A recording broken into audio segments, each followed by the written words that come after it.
Catat.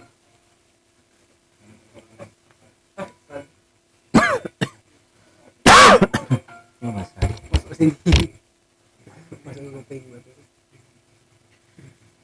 Assalamualaikum warahmatullahi wabarakatuh.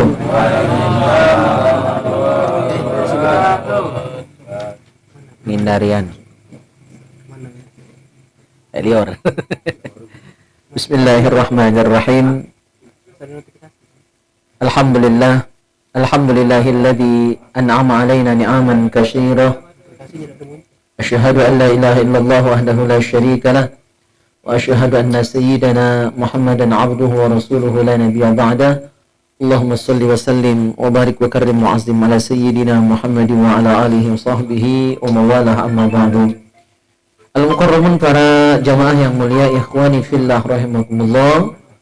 Alhamdulillah, syukur kita bisa bersilaturahim kembali melanjutkan ta'lim kita pada malam hari yang mulia ini. Semoga kita senantiasa sehat walafiat di tengah COVID yang sedang melanda dunia saat ini. Ini ulang tahun yang ke-1 COVID. Saya ingat betul COVID ini awal pelarangannya adalah bulan Rajab juga.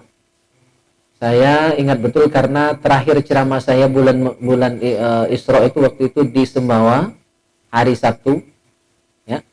Hari Ahadnya itu saya mau ceramah di Pulau Rimau.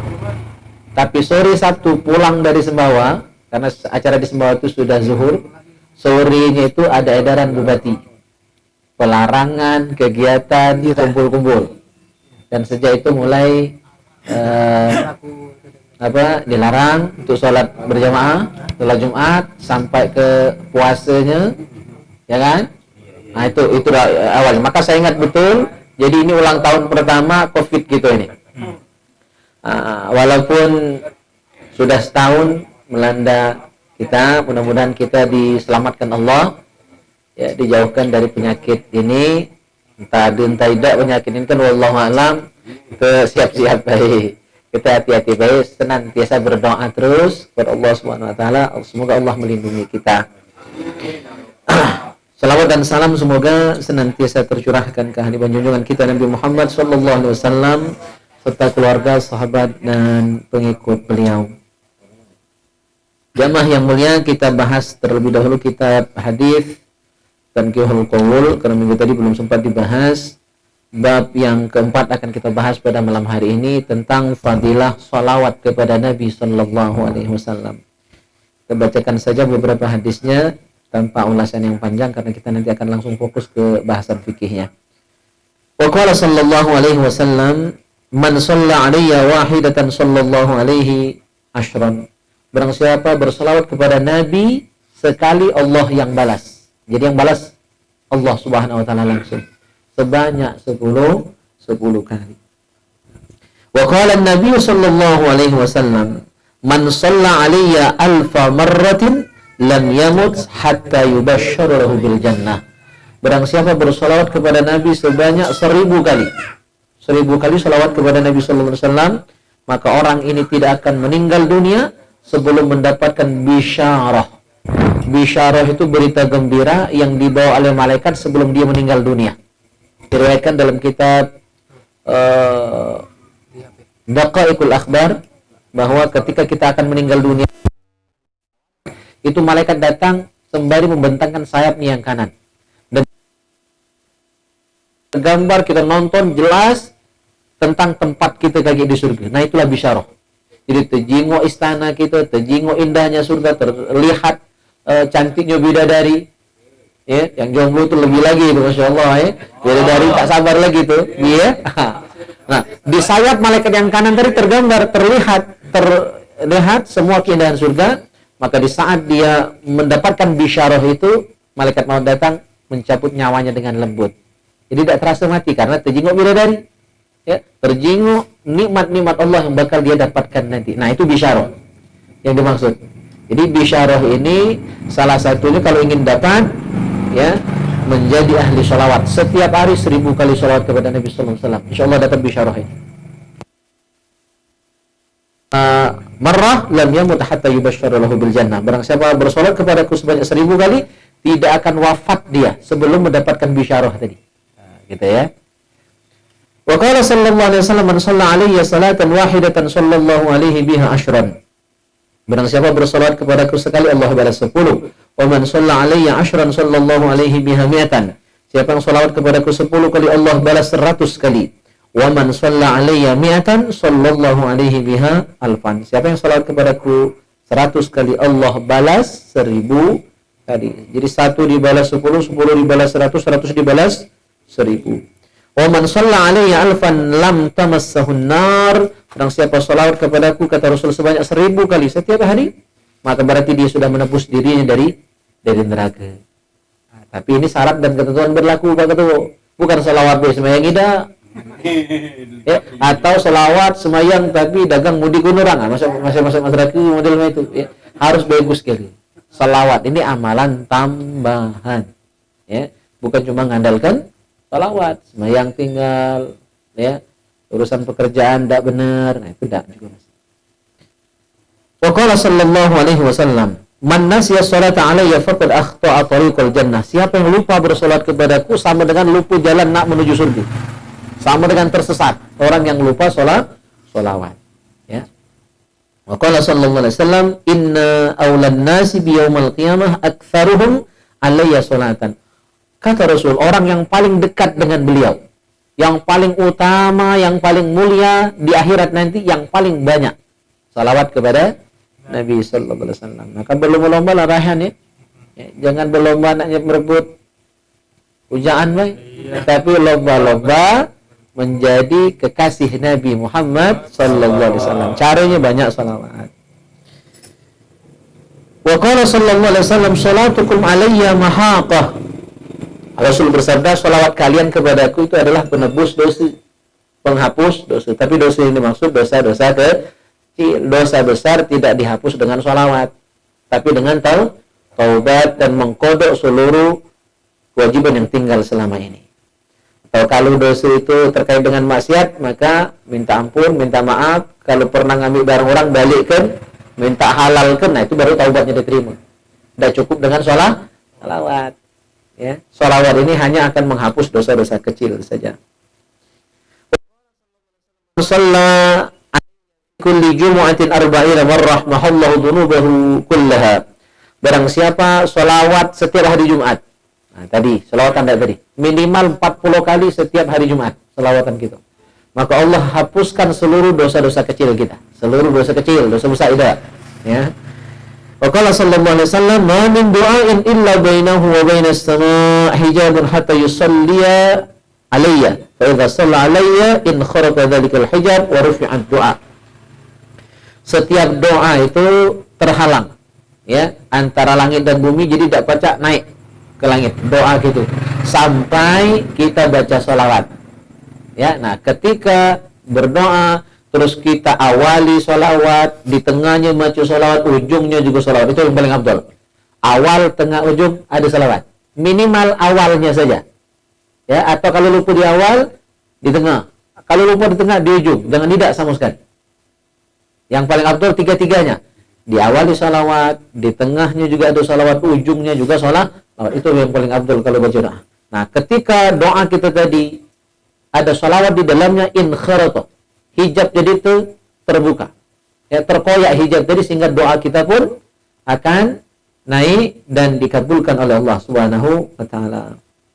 Wa qala sallallahu alaihi wasallam, man shalla alayya fi yawmin mi'ata marrah qadallahu lahu mi'ata hajatin sab'ina minha li akhiratihi wa 30 minha li dunyahu. Barang siapa salawat 100 kali tiap hari, bebas nak salat panjang nak salat pendek, yang penting 100 kali, maka Allah kabulkan 100 hajatnya.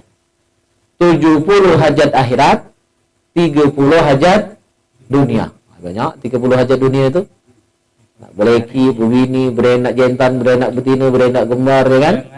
Nak nambah bini, nak nambah anak, nak nambah apa laris dagangan, ya kan? Nak nambah ilmu dan sebagainya. Itu 30 hajat dunia Allah kabulkan. 70 hajat akhirat, ya, 30 hajat dunia. Totalnya pas 100. Jadi baca salawat 100 kali setiap hari, Allah kabulkan 100 hajat. 100 tadi bagi 2. 70 hajat akhirat, 30 hajat dunia. Jadi kalau ada hajat, ada keinginan, selawat. Ya, selawat adalah kunci. Wa qala sallallahu alaihi wasallam, man shalla alayya salatan wahidatan sallallahu alaihi wa malaikatuhu 20 marrah wa lam yamut hatta yubashshara lahu bil jannah. Barang siapa salat kepadaku sebanyak sekali, maka Allah dan para malaikat membalas salawatnya sebanyak 20 kali. Wah, ini lebih dahsyat lagi dari yang tadi. Walam yamut hatta yubashshara lahu bil jannah, dan dia tidak akan meninggal dunia sampai mendapatkan bisyarah bahwa dia berhak, layak, pantas masuk surganya Allah Subhanahu wa taala. Nah, ini berkah salawat. Jadi salawat ini ibadah yang paling ringan, tidak banyak syarat, tidak harus wudu, tidak harus dalam keadaan suci. Ibu-ibu yang lagi uzur sekalipun boleh bersalawat. Beda dengan Al-Quran. Al-Quran haram ibu-ibu yang lagi haid ngaji. Kecuali menurut mazhab Maliki, boleh bagi para penghafal Al-Quran yang perempuan. Kalau tidak ngulangi hafalan selama haid, hilang hafalannya. Nah, tapi mazhab lain mengharamkan ibu-ibu baca Al-Quran. Nah, tapi untuk salawat, haid boleh, lagi nifas boleh, lagi junub belum mandi wajib boleh baca salawat kepada Nabi Muhammad sallallahu alaihi wasallam. Mudah-mudahan kita dapat berkahnya salawat ya, dengan senantiasa gemar bersolat kepada Nabi Muhammad sallallahu alaihi wasallam. Baik, ronde pertama selesai. Ada pertanyaan sebelum kita lanjut tentang salawat? Ya, silakan. Yang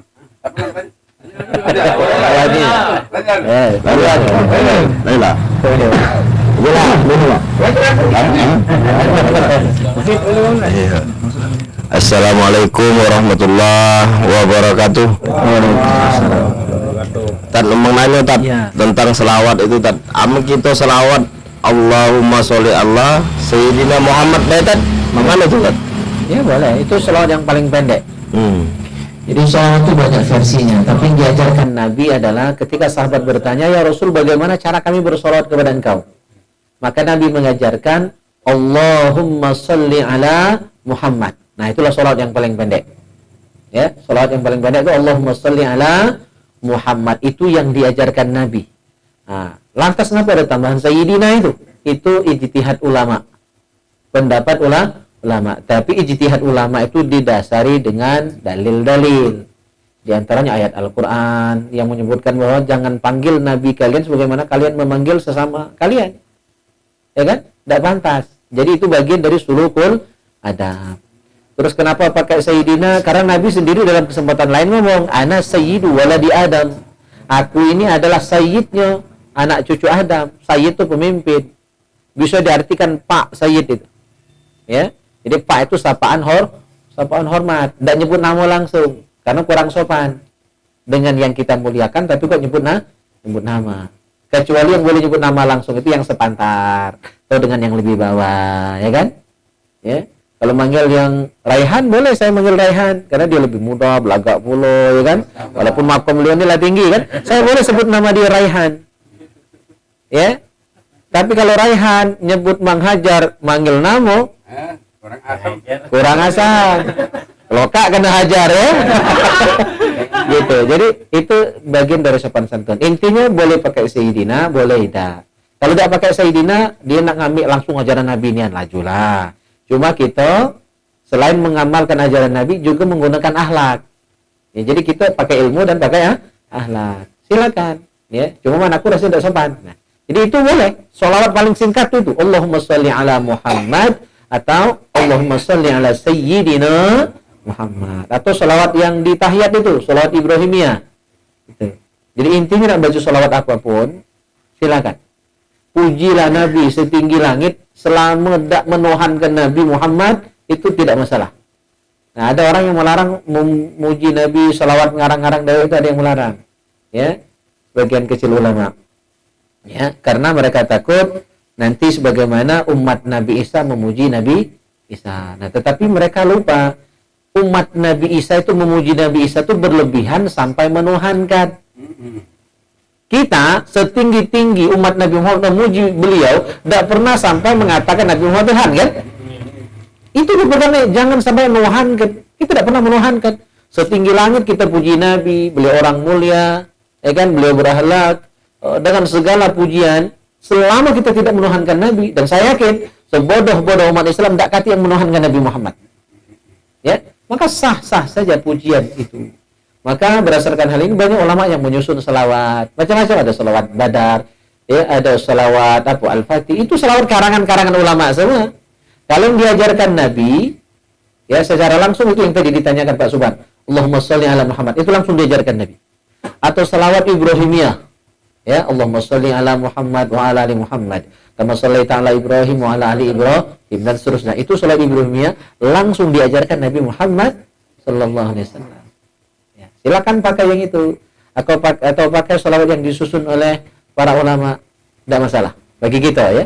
Yang tidak pakai, payung tidak, sudah, ya.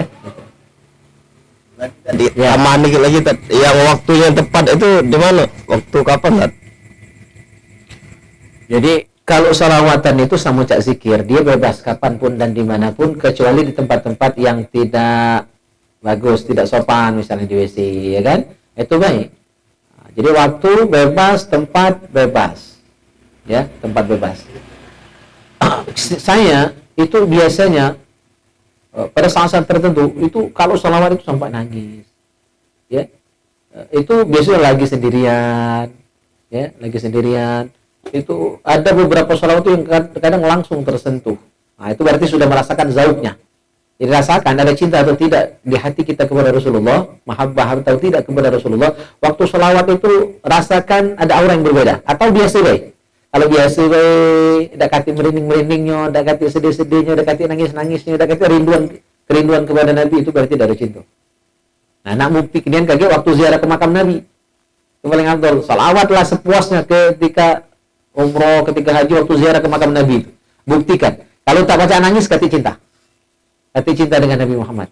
Tapi kalau kamu nangis digeru-geru waktu di makam Nabi itu nanti, nah itu puncak selawat karena langsung di hadapan makam beliau sendiri.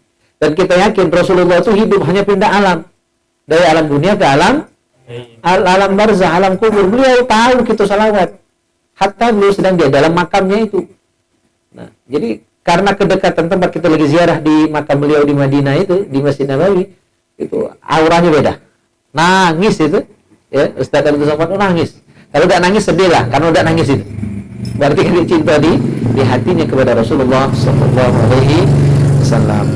Nah, yang paling afdal tentu hari Jumat. Hari Jumat, siang Jumat, malam Jumat itu waktu paling afdal, ya, untuk salawat kepada Nabi Sallallahu Alaihi Wasallam. Atau bulan Sya'ban. Bulan Sya'ban itu termasuk bulan salawat. Nah, bulan Sya'ban kan sudah ini kan, sudah Rajab, itu nanti Sya'ban, sebelum Ramadan. Bulan Sya'ban itu adalah bulan salawat Nabi. Ngapa? Karena ayat yang sering kita baca, innallaha wa malaikatahu yusholluna 'alan nabi ya ayyuhalladzina amanu shallu 'alaihi wa sallimu taslima. Ayat ini banyak yang tidak tahu turunnya di bulan Sya'ban. Ya. Makanya ini ayat tentang sholawat, ya. Jadi kalau bulan Sya'ban nanti diperkuat lagi sholawat kepada Rasulullah sallallahu alaihi wasallam. Atau ketika kita pergi haji atau umroh. Maka ulama membedakan, kalau lagi di Madinah afdalnya memperbanyak salawat. Karena di Madinah ada makamnya Rasulullah SAW. Ketika di Mekah, afdal memperbanyak tilawah Al-Quran. Memperbanyak. Artinya bukan di Madinah ada ngaji. Ya, cuma porsinya ketika di Mekah lebih banyak lagi. Kalau ketika di Madinah, kita baca Al-Quran sejuz sehari, ya, maka di Mekah kalau baca lebih lagi, 2 juz, 3 juz. Begitu. Nah, ketika di Madinah, salawat kita mungkin 2.000, 3.000 kali, ya. Tapi di Mekah separuhnya, karena kita akan lebih banyak baca Al-Quran, gitu. Jadi ada beberapa tempat hari Jumat atau ketika di Mekah, di Madinah lebih banyak salawat. Di Mekah lebih banyak baca Al-Quran ketika kita haji atau umroh. Oke, ya. Ada lagi? Ya, ada.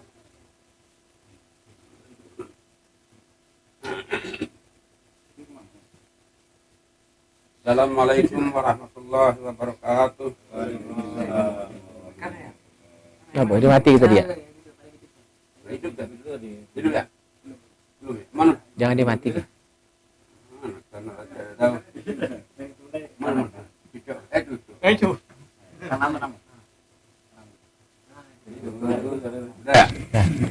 Assalamualaikum warahmatullahi wabarakatuh. Waalaikumsalam. yang kutahan ini tentang salawat dengan mengirim Fatihah kepada Nabi. Kira-kira pahalanya yang mana yang paling besar? Hanya itu. Assalamualaikum warahmatullahi wabarakatuh. Waalaikumsalam warahmatullahi wabarakatuh. Sama besarnya, ya. Jadi tidak usah dibeda-bedakan, pokoknya baca Fatihah, baca selawat, dua-duanya kita laksanakan. Hakikatnya bukan Nabi butuh Fatihah kita, bukan Nabi butuh doa kita, bukan Nabi butuh selawat kita. Sebenarnya itu cuma wasilah, itu cuma pancingan, ya. Jadi kita selawat Nabi itu ibarat nyuluk buah. Kita nyuluk itu kan harapannya tubuh yang dapat buah tadi, ya kan? Jadi cuma pancingan. Dengan kita bersolawat kepada kekasih Allah, ya kan? Harapan kita Allah pun mencintai kita, mengasihi kita. Itu sebenarnya.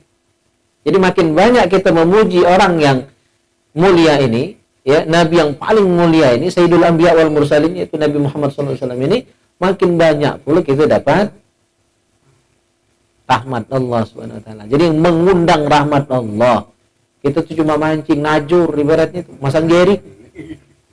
Ya, panjang-panjanglah masang jaring, banyak-banyaklah masang tajur, insyaallah ada harapannya dari sekian 100 tajur tadi, ya, enggak usah banyak-banyak, kena kali jadilah. Oh, ya kan? Ya. Masang pukat harimau ya kan, dapat kali besar kecil dapat. Jadi hakikatnya kita berselawat kepada Nabi itu mengundang rahmat Allah. Ya, begitu. Jadi dosa dibedakan banyak-banyak tuh. Ya, insyaallah pahalanya tak terhitung lagi itu sebenarnya. Yang disebut tadi itu baru sebagian kecil dari fadilah salawat ya kepada Nabi sallallahu alaihi wasallam. Kalau baca Fatihah itu kan Fatihah itu intisari dari Al-Qur'an. Jadi dengan baca Fatihah ya dikirimkan juga hadiah pahala kepada Rasulullah SAW. Itu harapan kita besarnya pahala baca Al-Fatihah itu yang sama dengan nilai membaca Al-Quran 30 juz, bahkan seluruh kitab Allah ada di Al-Fatihah itu intisarinya ya. Maka dengan membaca Fatihah dapat pahala membaca Al-Quran 30 juz dan dapat pahala membaca kitab-kitab Allah yang lain, Taurat, Zabur, Injil dan 100 suhuf itu. Makanya Al-Fatihah itu tidak boleh tinggal dalam setiap sholat, nak wajib, nak sunnah, sholat jenazah tetap wajib baca Fatihah. Kan gitu. Dia tak tergantikan, tidak bisa diwakili Al-Fatihah. Tapi dia bisa mewakili yang lain. Artinya kalau sholat cuma baca Fatihah dan baca surah lain, sah. Tapi kalau baca surah lain, Fatihah tinggal, tak sah. Gitu. Jadi saking mulianya Al-Fatihah. Jadi amalkan, ya, jika perlu disandingkan, baca Fatihah dulu, baca sholawat. Atau sholawat sudah tuh baca Fatihah. Ya, gitu.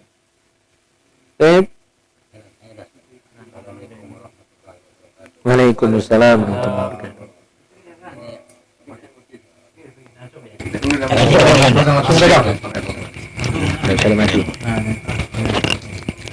Ini ada yang Fatihah dengan Nabi ya. Fatihah dengan Nabi itu adanya ngata sebut nama Nabi itu banyak gelarnya kan. Ada yang nyebut cuma satu ya. Ilahi beratin Nabi Mustafa Muhammad Rasulullah SAW kan. Nah ada yang ngata ilahi beratin Nabi Mustafa Ahmad Muhammad Mahmud Toha Mustafa Muhammad Rasulullah. Nah apa benar sebutnya itu apa yang pertama dari itu? Ya. Waalaikumsalam. Nama Nabi Muhammad itu banyak sebagaimana nama Allah. Ini nama Allah yang 99 itu bukan geli-geli. Ya, itu yang hanya disebut dalam hadis. Ya, nama Allah lebih banyak daripada yang tertulis di hadis itu. Begitu juga dengan nama Rasulullah sallallahu alaihi wasallam. Dalam kitab Dalailul Khairat itu ada 200 lebih nama Nabi. Nah, yang kita tahu kan hanya beberapa. Ya, Ahmad, Muhammad, Hamid, Mahmud, bahkan Toha, Yasin itu nama-nama Rasulullah.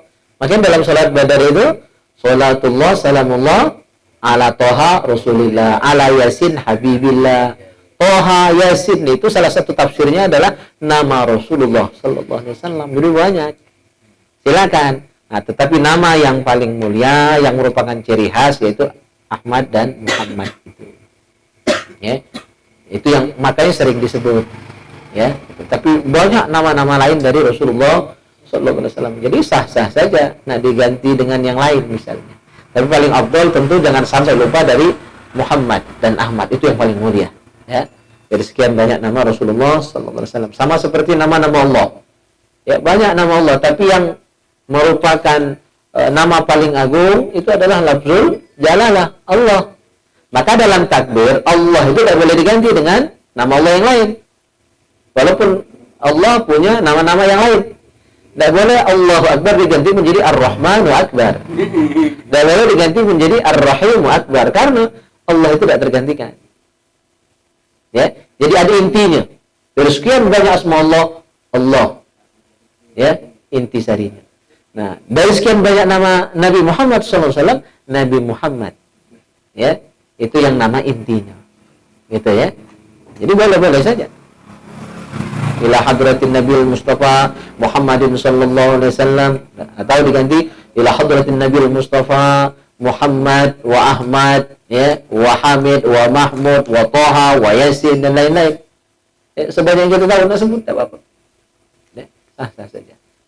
Cuma kalau dipakai di tengah masyarakat yang belum paham, katanya sesat. Nah, jadi nyengok-nyengok mungkin dipakai untuk pribadi, atau di jamaah terbatas yang memang sudah paham hal ini. Silakan. Karena saya juga pernah dibantah itu. Antara membantah dengan bertanya, beliau itu seorang dosen. Nanya saya, yang saya bukan dosen ya. Ngapa kata di sholat badar itu? Makanya ada orang yang tidak suka dengan sholat badar itu. Karena menyebutkan ala toha Rasulillah, ala yasin Habibillah. Dari mana katanya dapat riwayat bahwa toha atau yasin itu adalah nama Nabi Muhammad SAW? Buka tafsir jangan aja. Buka tafsir Sawi. Ya. Toha, Yasin, Alif Lam Mim, Alif Lam Ra itu namanya al-muqatta'ah fi awailis suwar. Nah, itu namanya. Paham? Baca ulang ini kan? Jadi Toha, Yasin, Alif Lam Mim, Alif Lam Ra, Shad, ya, apalagi Qaf, Ha, Ya, Ain, Shad itu namanya adalah al-ahruf al-muqatta'ah fi awailis suwar. Nah, nama itu udah ada nyebutnya. Nah, Qat'ah fi awailis suwar itu macam-macam penafsiran ulama. Walaupun ulama salaf lebih mengambil aman dengan ketika ditanya apa arti Yasin? Ya, wallahu a'lam. Itu jawaban ulama salaf, ngambil aman. Yang penting-penting gak salah jawaban, gak sesat. Tapi ulama khalaf, ulama kontemporer menjawab, ya, kita tidak cukup hanya menjawab wallahu a'lam. Akan ada orang yang nanti menyalah-nyalahkan, maka perlu dijawab. Sehingga penafsirannya macam-macam. Ada yang menyebutkan Toha Yasin itu adalah salah satu asma Allah. Ada yang bilang itu nama malaikat. Ada yang bilang itu nama Nabi. Ada yang bilang itu merupakan sama kayak SBY. Itu apa namanya? Inisial.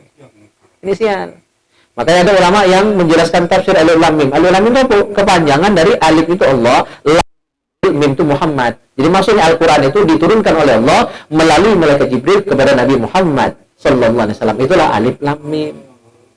Ada yang bilang apa itu tuh tafsirnya? Alif itu Allah, Lam itu Jibril, Mim itu Muhammad. Mimnya kan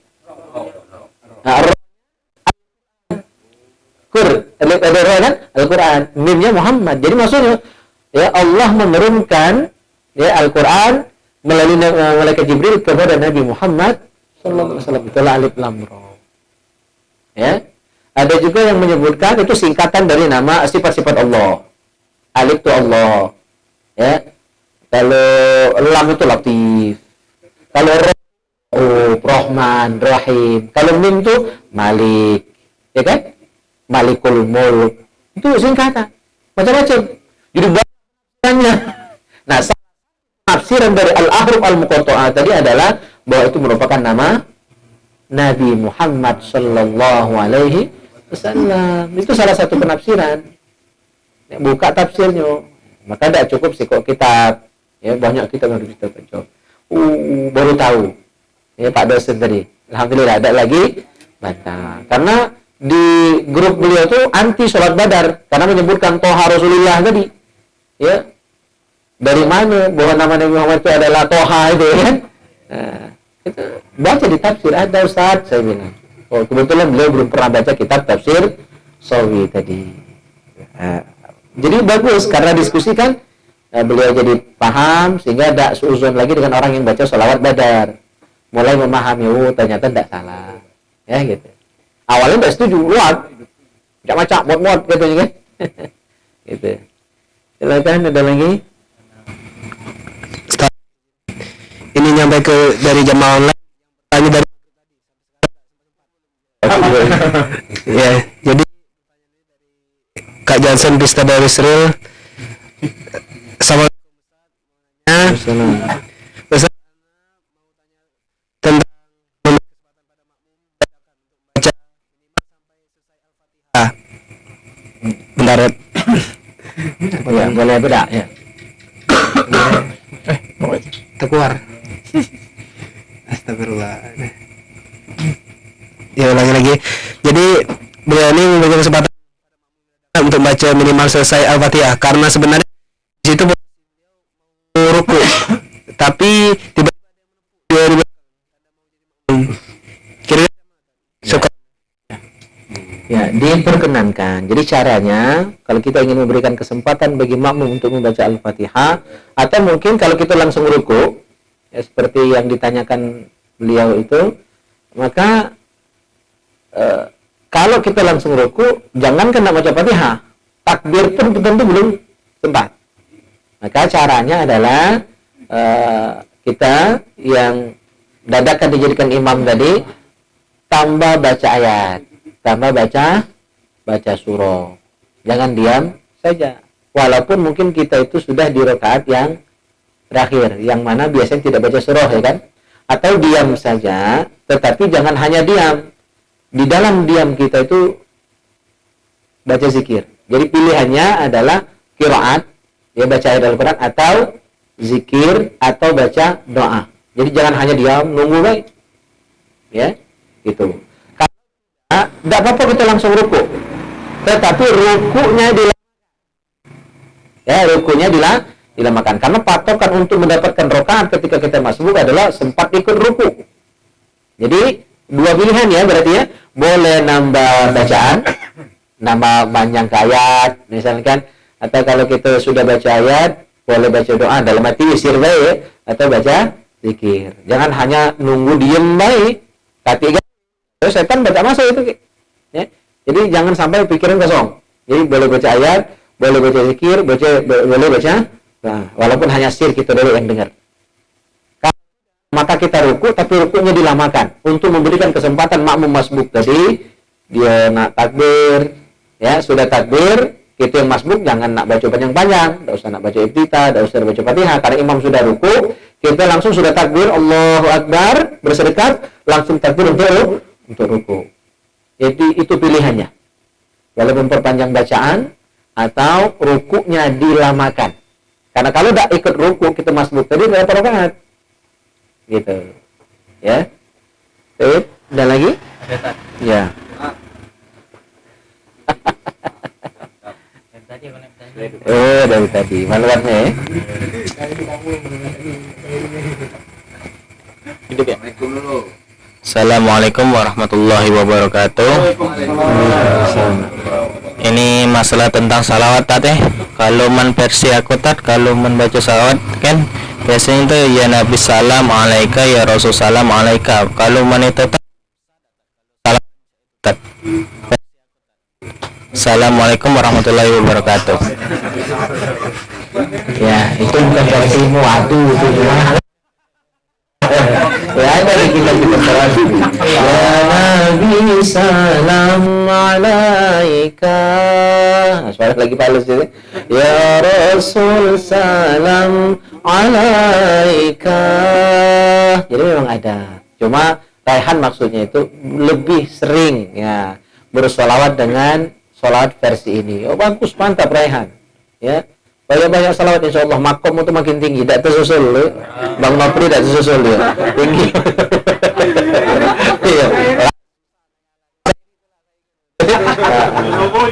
Jadi salawat apapun, itu yang tadi saya sudah bilang di awal, selama tidak memuji Nabi yang sampai mengkultuskan, sampai menuhankan beliau, tak masalah. Dan itu masih normal salat. Ya Nabi, assalamualaikum wahai Rasul, kesejahteraan atasmu, ya. Dan sebagainya. Ya. Itu ada dalam kitab Maulid Al-Barzanji kan, Maulid Deba. Salawat itu memang sudah ada. Nah, kecuali kau ngarang dulu, tidak tahu kan? Anu kan? Iya. Nggak begawit. Iya, bagus. Oke, kita lanjut pikir dulu. Ya, mau ada ya, silakan. Salawat yang untuk Nabi, keluarga dengan sahabat.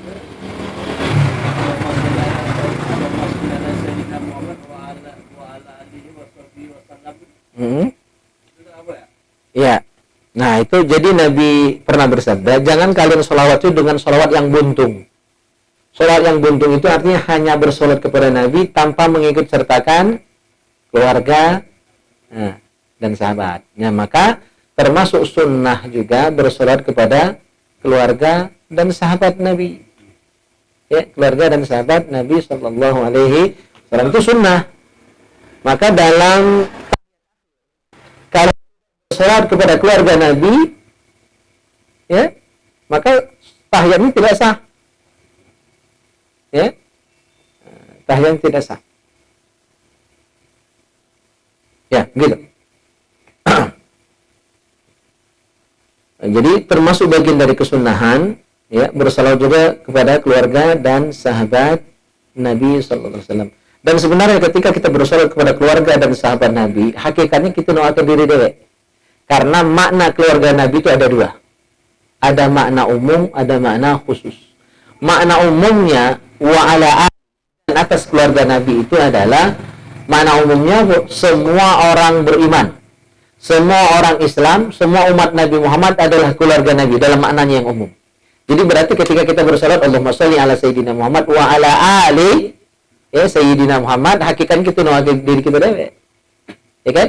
Itu makna yang pertama. Makna yang kedua, kata ahli, ya, keluarga itu adalah dalam makna khusus adalah khusus keturunan Nabi Muhammad SAW dari jalur Sayyidah Fatimah dan Sayyidina Ali karramallahu wajhah dari putra beliau Hasan dan Husain. Nah, ini yang meneruskan para syarif karifah, para habib, ya, habibah, para habaib. Nah, itu dari jalur Hasan dan Husain itu.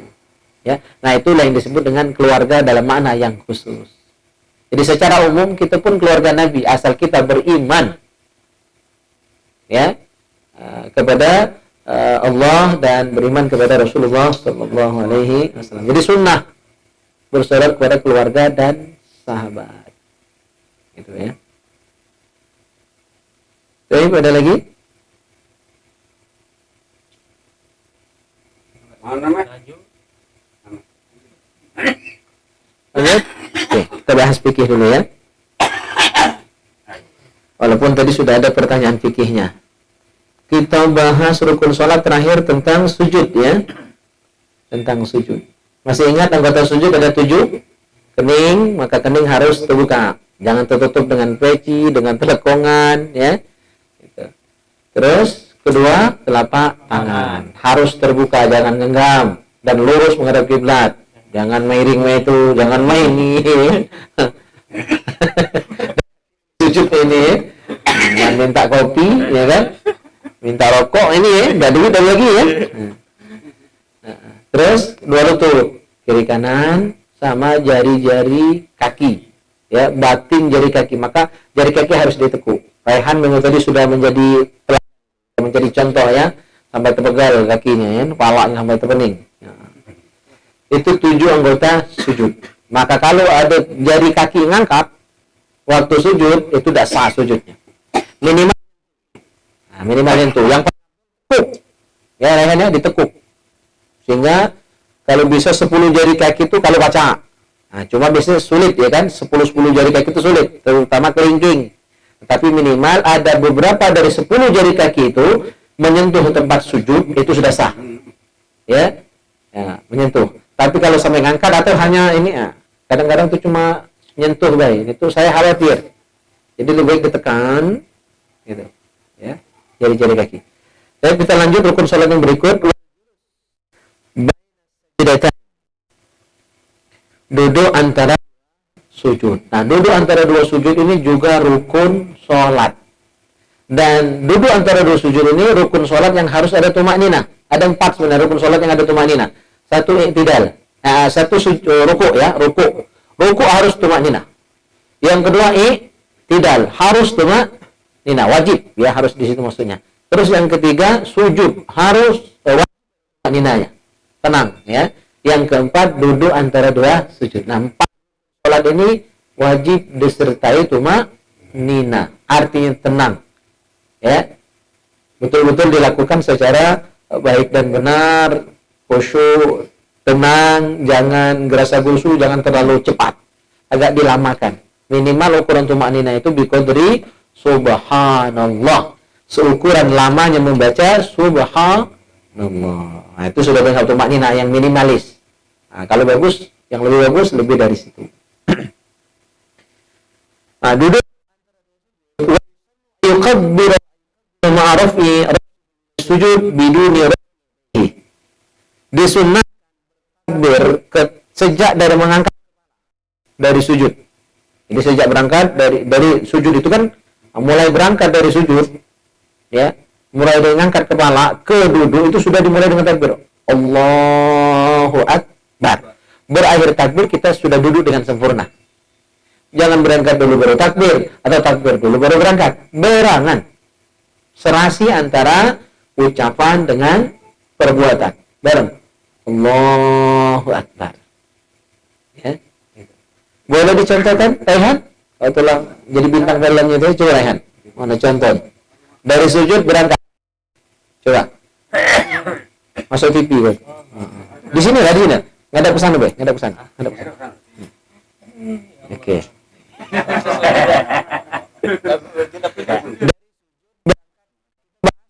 Antara dua sujud, coba. Nah, sujud. Oke. Nah, posisimu sujud ini keduduk antara dua sujud. Harus serentak. Sama, coba. Allah. Suaranya tidak kedengaran. Nah, boleh. Ya. Ngangkat. Coba. Allahu Akbar. Nah, belum serempak. Jadi ya.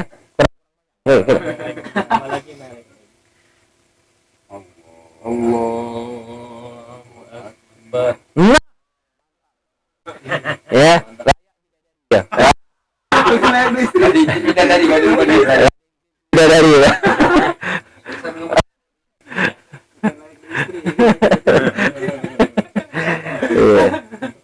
Gitu. Jadi serempak bersamaan ya berangkatnya. Sempurna. Masih tengah-tengah itu belum nyampe ke duduk. Nah, itu tidak serempak. Kurang kompak. Ya, kurang sempurna berarti. Biduni raf'i yadayh, tanpa mengangkat tangan. Dan angkat tangan. Jadi dari itu tangan langsung ke paha. Dan angkat ini lagi baru ke paha Anda ya. Jadi langsung.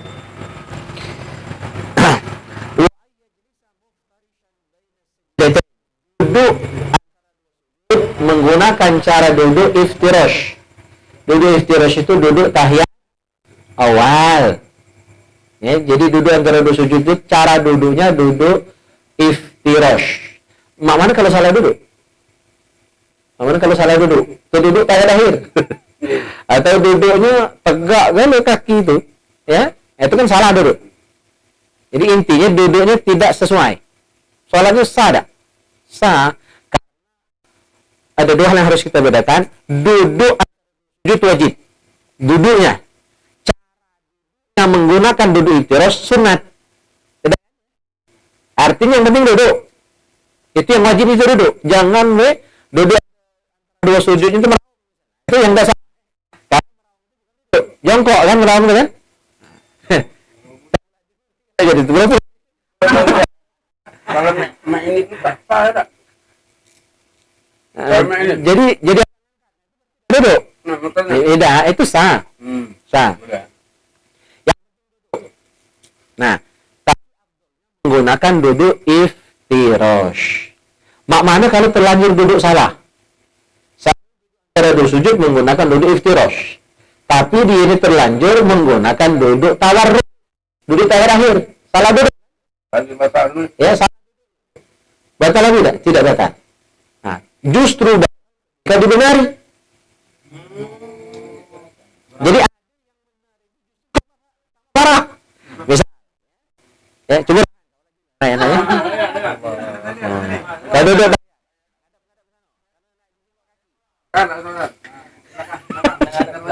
Iya. Enggak, sana. Nah.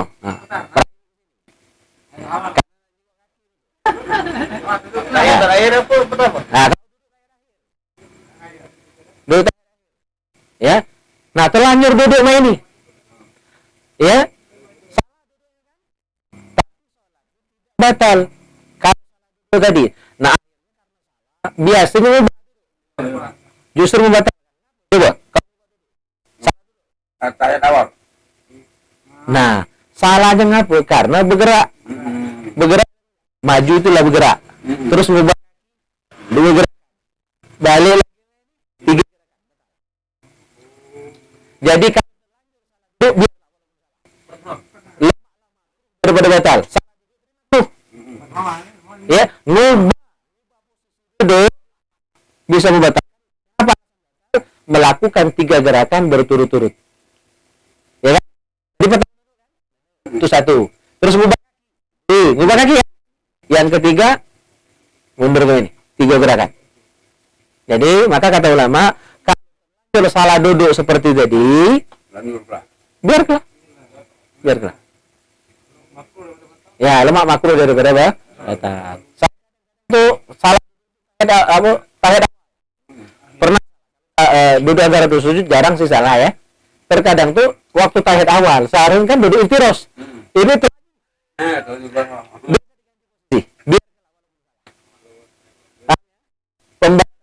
apa? Melakukan 3 gerakan berturut-turut. Pertama kita berangkat, maju, angkat pantat dikit kan, menari posisi kaki, terus balik lagi ke posisi ini, itu 3 kali bergerak, turut-turut, batal.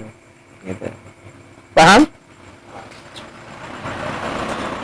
Jadi sunnah ketika duduk menggunakan duduk iftirosh. Nah, sunnah bukan wajib. Yang wajib duduk. Itu 2 hal itu harus dibedakan. Duduknya wajib, iftirashnya sunnah.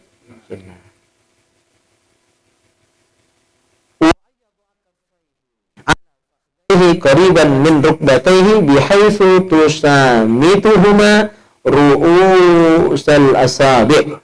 Ya. Nah, waktu duduk tadi meletakkan kedua telapak tangan di atas paha. Ya. Dan posisi tangan itu tidak terlalu apa? Tidak terlalu renggang, tidak juga menggenggam. Jadi lurus saja menghadap ke arah kiblat. Ya, lurus menghadap ke arah kiblat di atas kedua apa? Paha. Ujung jari, ya, bataihi ada sami tuhuma ru'usul asabi, ya, jadi ujung jari lutut. Jadi duduk antara dua sujud itu. Apalagi ya, jadi ujung jari, ya, ru'usul asabi, kepala jari ini sejajar dengan lutut. Gitu. Tapi sholat tidak batal, makruh baik, ya kan? Makruh juga. Ya, jadi yang pas, nah itu sunnah sejajar. Dan menghadap kiblat. Jangan main ini loh, nah main ini baik. Menghadap kiblat, jari-jarinya.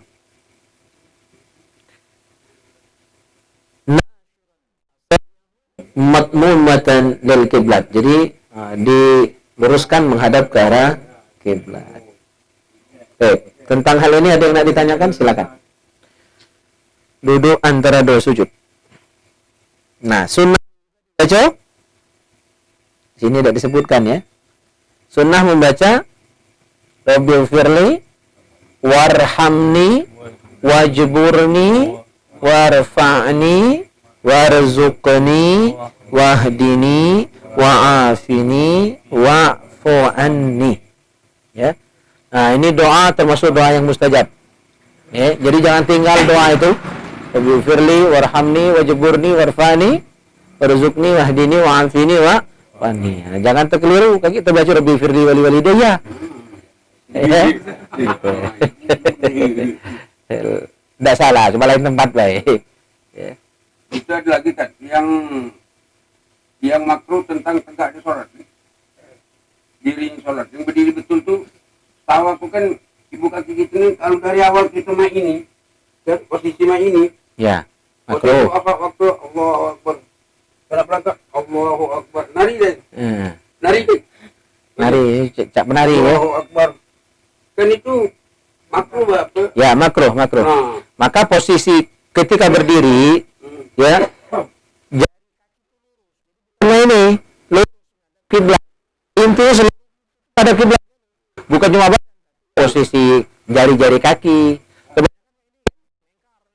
Iya. Ya. Jadi kalau kita dari awal ini sampai akhir tidak bergerak. Iya. Dan kakinya itu sekilan. Kiri itu sekilan.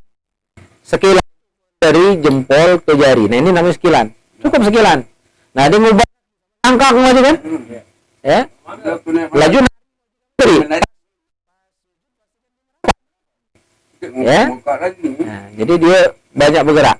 Maka posisi sekilan itu ya, baik secara hukum ataupun menurut adat ataupun menurut apalah ya, ini sekilan. Tidak besar mengerjakan kan? Cara ngangkat. Itu bawah situ itu hampir 60% itu. Iya. Bukan ini ngukur pinggir sejadah. Ya. Akhirnya ngangkat. Jadi walaupun sejadah lebar, kaki sekilan, itu ukuran normal. Ya, standar itu. Itu sunnahnya sedikit. Sekilan. Inilah ukuran kaki. Ya, itu sekilan itu. Nah. Maka sejadah itu bukan ukuran. Kalau sejadahnya kelebaran berarti kita ya pacak muat orang dulu kan. Kalau sejadahnya lebar. Jangan maksakan mentang-mentang sejadah lebar, nak kita dewean tuh lah. Akhirnya lebih. Ya, laju jarang. Ya, sopnya kerenggangan. Ada lagi? Apa nak cepat main itu? Bola ya? Ya, silakan.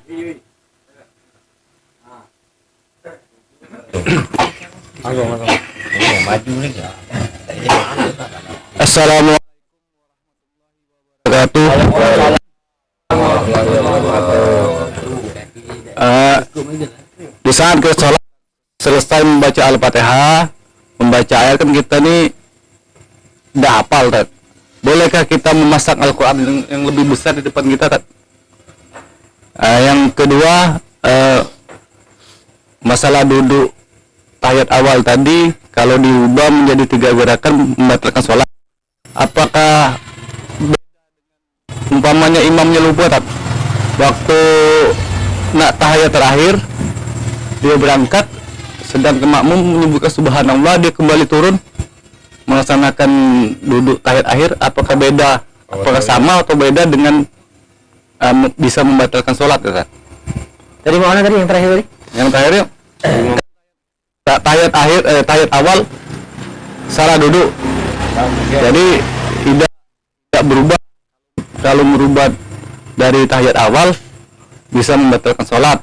Sedangkan yang keduanya imamnya lupa rakaat berdiri. Harusnya sudah tahiyat akhir. Ya, Tapi berdiri lagi. berdiri. Sedangkan subhanallah kata yang belakang, imam belakang dia kembali duduk. Apakah itu Ya. membatalkan sholat?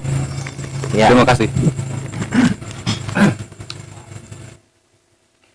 Jadi yang pertama tadi, tidak hafal surah, akhirnya membaca surah tadi dengan menyiapkan mushaf besar di depannya, jadi sholatnya itu sambil membaca Al-Quran. Ya secara hukum sah-sah saja, ya boleh.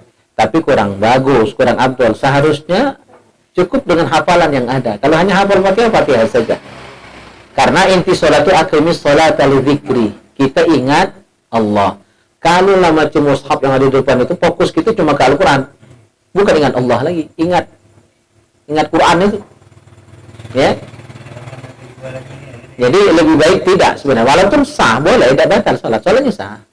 Cuma tidak dianjurkan. Ya, kalau memang nak baca Al-Quran dalam sholat, ya bergulir hafalkan dikit-dikit. Ya. Jadi boleh, sah, tidak batal. Cuma kurang afdol. Karena fokus kita nanti berubah. Padahal inti sholat itu adalah waqimis sholata lidzikri. Ingat Allah. Sholat yang khusyuk itu sholat yang ingat Allah.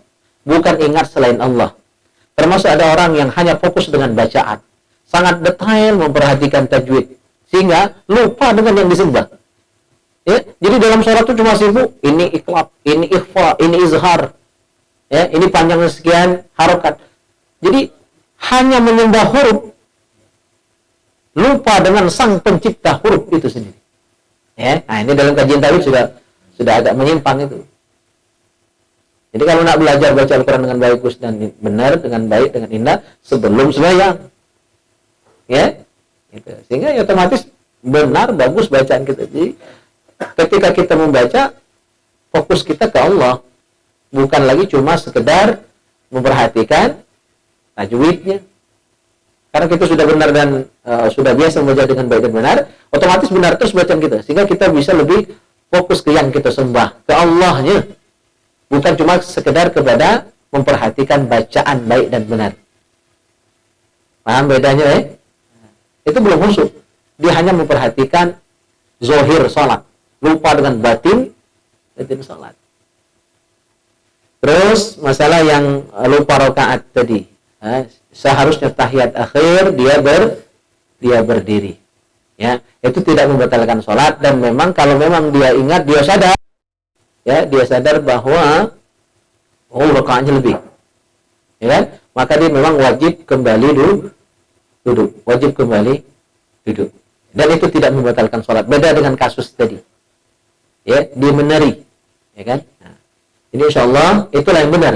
Tapi seandainya misalnya sudah diucapkan subhanallah, masih tidak ingat, masih ngotot, dia itulah ya keyakinan dia yang dipakai sang imam tadi, tetap dilanjut rakaatnya. Ucapan subhanallah tadi mengingatkan bahwa dia harus sujud sahwi nantinya. Kalaupun tidak sujud sahwi, sholatnya tetap sah, tidak batal. Nah, bagi kita makmum yang sholatnya adalah pas rakaatnya, imamnya yang nambah, kita tidak boleh ngeluh, ya. Ketika kita yakin imam tadi rakaat, ya, sebenarnya sudah 4, tapi dia nambah, kita yakin nambah, hitungan kita sudah pas, maka kita cukup menunggu. Pilihan kita dua, ya, yang tahu imam tadi nambah rakaat tadi, kita dua. Yang pertama menunggu sampai imam itu selesai dari nambah rakaatnya tadi.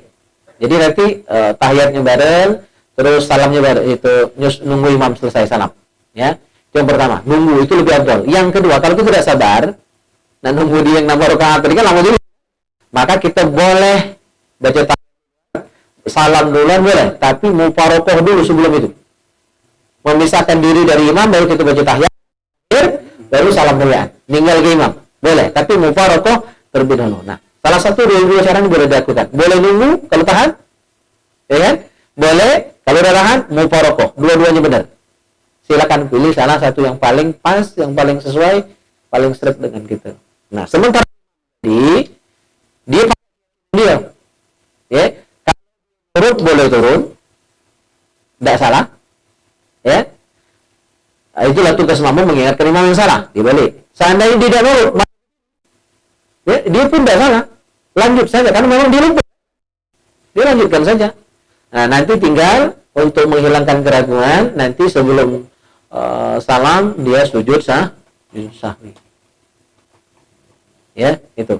Jadi semua ada solusi. Nah, jangan bagi bantah, ya, beributan dalam sembahyang. Imam lebih gaya berkat misalnya, kan? Ay, kau ada macam-macam, lagi bicara sembahyang itu, salah. Jadi berdasarkan keyakinan masing-masing. Makmum tadi yakin lebih, sudah dia tidak usah nambah. Imam tadi yakin sebenarnya pas gerakan dia itu, makmum dia, lanjutlah gerakan dia. Gitu ya. Cuma kalau baca hindari kesalahan-kesalahan seperti itu. Kalau baca, karena banyak orang yang akan bingung nanti sholat gitu. Makmanullah, ini kan apa milu imam, apa makmanu. Nah, jadi sebisa mungkin memang kalau baca jangan sampai salah. Cuma ya manusia gitu nih. Suatu saat pasti ada salah. Saya pun ketika ngimam pernah lebih rakaat itu ya. Di musola itu pernah 5 rakaat sholat di saya. Ya. Di Al-Amir itu pernah ninggalkan tahiyat awal sekali, ya pernah. Ya manusiawi. Ya, gitu. Kalau kita bisa jadi dari imam itu berarti kita tidak dapat jemaah, ya. Tergantung. Jadi ada tiga cara diri dari imam itu. Kalau imam meninggalkan yang rukun, arti imam itu batal, maka kita tinggal rokok, tetap walaupun kita mau rokok dan tetap dapat pahala jamaah. Yang pertama. Yang kedua, imam tadi meninggalkan sunnah-sunnah. Misal imam meninggalkan tahiyat awal atau imam meninggalkan kunut, kita masih nak berkunut, kita masih nak tahiyat awal. Ya, maka kita akhirnya mufaraqah. Salat kita sah dan tetap dapat pahala jamaah. Karena kita ada alasan, ada uzur, itu termasuk. Yang pertama tadi uzurnya wajib, yang kedua ini uzurnya sunnah. Nah, yang ketiga, nah ini yang tapi rugi. Ninggal tadi mufaraqah dari imam tadi kata oleh lewat dengan imam. Oh, dinyangka tadi imamnya menghajar. Laganya Doa ini, ya. Asal si anu lawan jadi imam, lewat aku begini, tombak mufaraqah. Maka tapi tidak dapat pahala jamaah karena dia mufaraqah. Tadi kati alasan. Kati benar maksudnya. Dengan imam. Itu ya.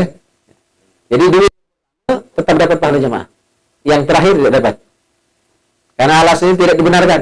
Luar itu bukan alasannya. Kalau seandainya kan, ini seandainya kita setelah imam tersebut kan, kita terjenguk di telapak kaki imam itu ada semacam apa taisa kan. Nah, jadi kita mau mufaraqah itu Wajib. Jadi yang mengenai tubuh orang yang sholat itu membatalkan sholat. Ya, berarti kalau kita terjenguk dengan jelas di baju, di badan sang imam itu ada najis, ya, maka otomatis sholat imam itu batal. Dan terlihat dengan jelas najis itu, sholat otomatis batal. Nah, kita makmum tadi, tengok dan masa meneruskan menjadi makmumnya. Nah, supaya tidak batal juga sebagaimana imam tadi batal, kita harus cepat-cepat mufaraqah. Ya, mufaraqah. Yang saja, yang paling belakang kan tidak tahu ceritanya kan, lanjut saja.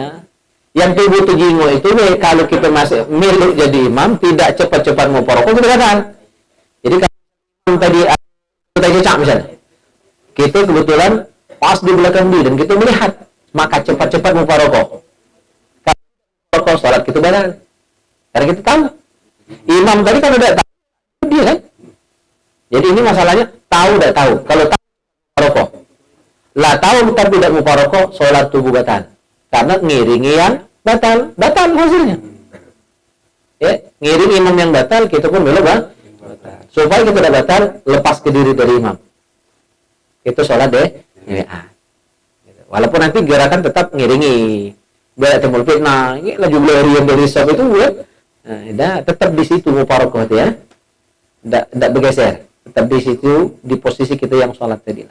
Cuma mufaraqah itu di hati, ya, bukan pindah lokasi, hanya di hati saja.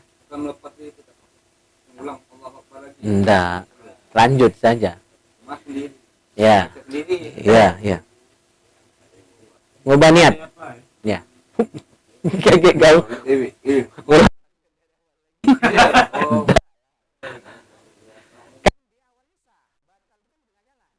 Begitu kita tahu baru saat itu batal. Ya gitu. Jangan ngayar mata. Dan nama batal juga. Iya.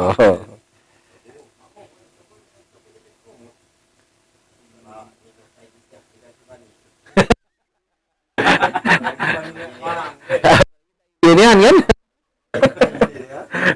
Nah.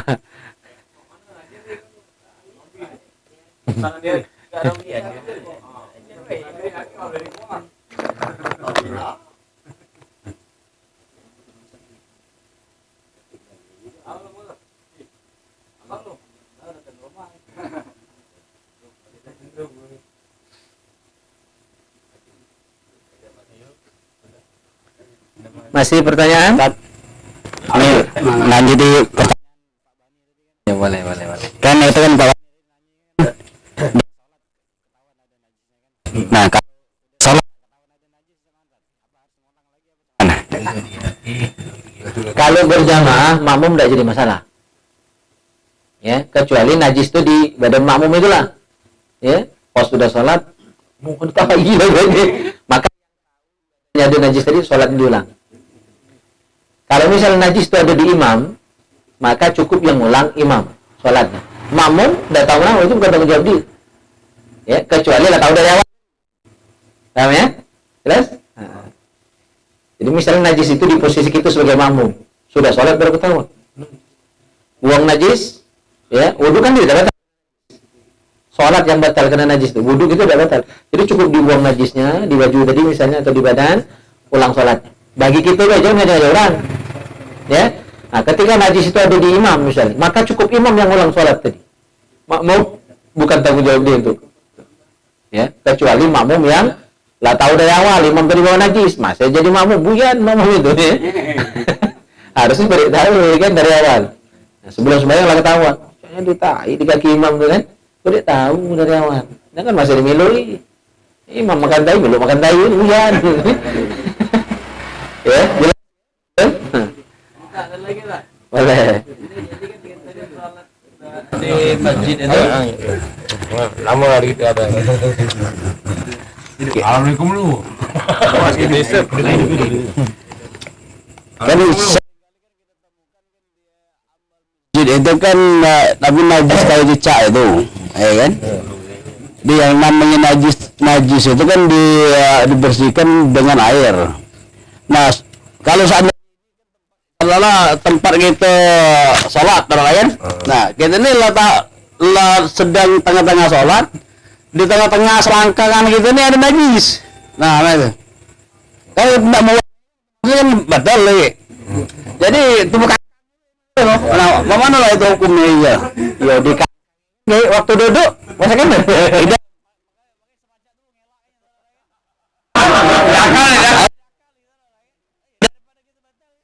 Ya, hindari, ya, tidak masalah.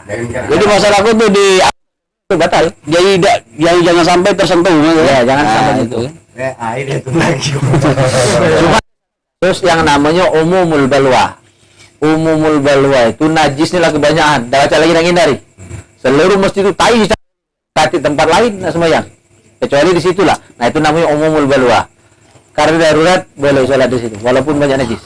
Jadi kan aku nih sering main ini, jadi aku praktek kan ini. Jadi kan sana ini kan ini najis.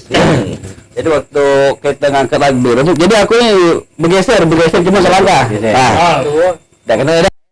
Bergesernya itu kan waktu kita nak sujud, masalah sudah rokok kan. Waktu ini kan nah itu baru najis kan. Ya maju kan.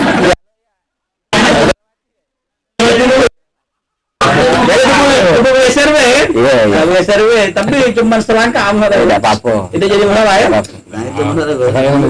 Jangan jangan sampai bisa geser mainnya tuh. Jangan sampai kena ya. Cuma juga jangan ngomong. Mana? Ngomong itu macam sedikit. Jangan galak ya sedikit.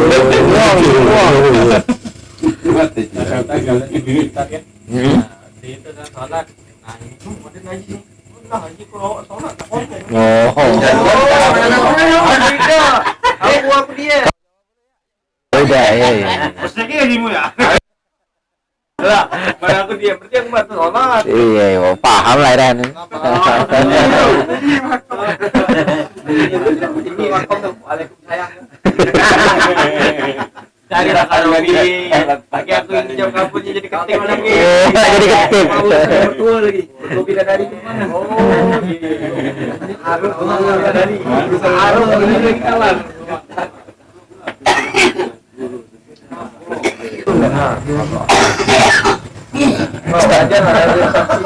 Izin tanya dari jamaah online dari Tani Fiari. Assalamualaikum Ustaz. Waalaikumsalam. Mau bertanya, apa jika perempuan salat hanya menggunakan gamis panjang dan jilbab panjang? Terima kasih. Assalamualaikum warahmatullahi wabarakatuh. Ya, intinya itu kan menutup aurat. Asal memang betul-betul panjang dan menutup auratnya ya sah. Cuma kalau rok itu misalnya hanya pakai gamis rok, nanti telapak kaki waktu sujud tersingkap, terangkat, itu orangnya terbuka. Makanya tetap lebih aman kalau cara orang perempuan zaman dulu, mak-mak kita dulu, inyek-inyek kita dulu itu selain pakai mukena itu pakai sarung yang panjang, ya, sarung yang sengaja dipanjangkan, ya, diisbalkan sehingga ketika beliau itu sujud, ya, karena sarung yang memang berlebih dan panjang itu tetap menutup telapak kaki, ya. Nah, kalau telapak kaki terbuka ketika sujud berarti terbuka aurat, sholatnya tidak sah. Itu yang dikhawatirkan. Nah, mending kalau dipakai kaos kaki. Kalau tidak pakai kaos kaki terlihat aurat, ya. Karena dalam sholat itu hanya muka yang boleh terlihat. Telapak kaki itu harus tertutup juga ketika kita sedang sholat. Jadi lebih aman memang pakai mukena. Mukenanya pun yang sangat yang panjang di bawahnya. Terus kalau enggak ya pakai tambahan sarung yang memang dipanjangkan, dilebarkan. Bukan kayak sarung kita lanang ya. Untuk perempuan itu ketika dalam sholat kalau kita lanang kan di atas mata kaki. Lebih kan? Jadi memang ngapar di lantai itu sehingga ketika beliau sujud, perempuan itu sujud, telapak kaki tetap tertutup oleh kain yang memang sengaja diisbalkan, dilendirkan, dipanjangkan tadi. Itu yang paling aman, ya. Nah, sekarang memang banyak saya perhatikan kadang-kadang perempuan sholat langsung pakai baju dia itulah, ya. Saya tidak rekomendasikan itu dilakukan, ya. Tetap cara kita sama inilah, pakai mukena, telekungnya pun yang tebal, tidak tipis, yang panjang, yang lendir, yang lebar, ya. Gitu. Itu kan kalau hukum isbal itu haram apa enggak? Ya, tafsir hukum itu macam-macam dasiko. Ya, haram kalau sombong, ya, makruh kalau tak sombong. Bahkan ada yang membolehkan selama tidak sombong. Ya, jadi kalau sombong itu sepakat ulama haram. Cuma zaman ini kan ukuran kesombongan bukan lagi pakaian, bukan lagi lendir tak lendir. Ya, kesombongan sekarang itu beda-beda. Pangkat, jabatan, ilmu, keturunan, ya kan? Itu yang jadi penyebab orang sombong saat ini. Dulu itu, jadi ya, zaman raja-raja zaman dulu, cuma film-film apa? Film Korea misalnya, film-film kerajaan itu rata-rata ilmu. Raja-raja, pangeran-pangeran itu kan. Nah, saat ini standar itu sudah berubah. Ya, jadi kalau sepakat ulama haram. Tapi kalau tidak sombong, maka hukumnya paling tinggi makruh. Tapi bahkan ada ulama yang membolehkan, ya, isbal. Karena alasan saat ini standar kesombongan bukan lagi isbal atau tidak isbal. Orang sombong mana hari apa alasannya biasanya? Orang sugih, ya kan? Orang gerot, ya kan? Pejabat biasanya. Baru RT kadang-kadang lah sombong. Nah, ya kan? Iya, makanya juga itu bukti RT tak sombong, ya kan? Cuma tentu sombong tak sombong tentu lebih bagus tidak isbal.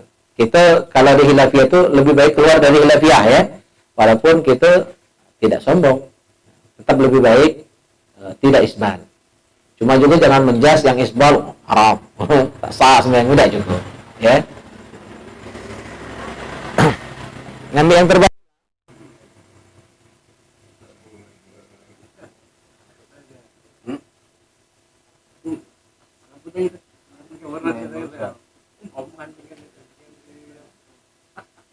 Masih cukup?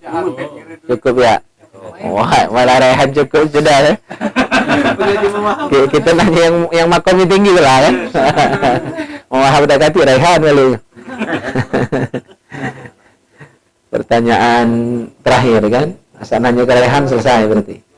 Oke, kita cukupkan cawisan kita malam hari ini. Mudah-mudahan bukan hanya semangat bertanya, tapi yang penting semangat ngamalkannya ya. Karena tidak ada guna ilmu banyak tapi tak dipakai, tapi tak diamalkan. Oke. Harapan kita semua itu semoga kita senantiasa dirahmati Allah, diberkahinya dapat ilmu dan pandai mengamalkan dalam kehidupan kita sehari-hari. Kita tutup dengan doa kafaratul majlis. Subhanakallahumma bihamdika asyhadu an la ilaha illa anta astaghfiruka wa atubu ilaik. Bismillahirrahmanirrahim. Alhamdulillahirabbil alamin. Allahumma shalli wa sallim ala sayyidina Muhammad wa ala ali sayyidina Muhammad. Allahumma ij'al jam'ana hadha jam'an marhuma wa tafarruqana min ba'dihi tafarruqan ma'suma. ربنا هب لنا من أزواجنا وذرياتنا قرة أعين واجعلنا للمتقين إماما. اللهم بارك لنا في رجب وشعبان وبلغنا رمضان. ربنا آتنا في الدنيا حسنة وفي الآخرة حسنة وقنا عذاب النار. صلى الله على خير خلقه محمد وعلى آله وصحبه أجمعين والحمد لله رب العالمين. تقبل الله منكم. Bila wa minkum taqabbal ya karim.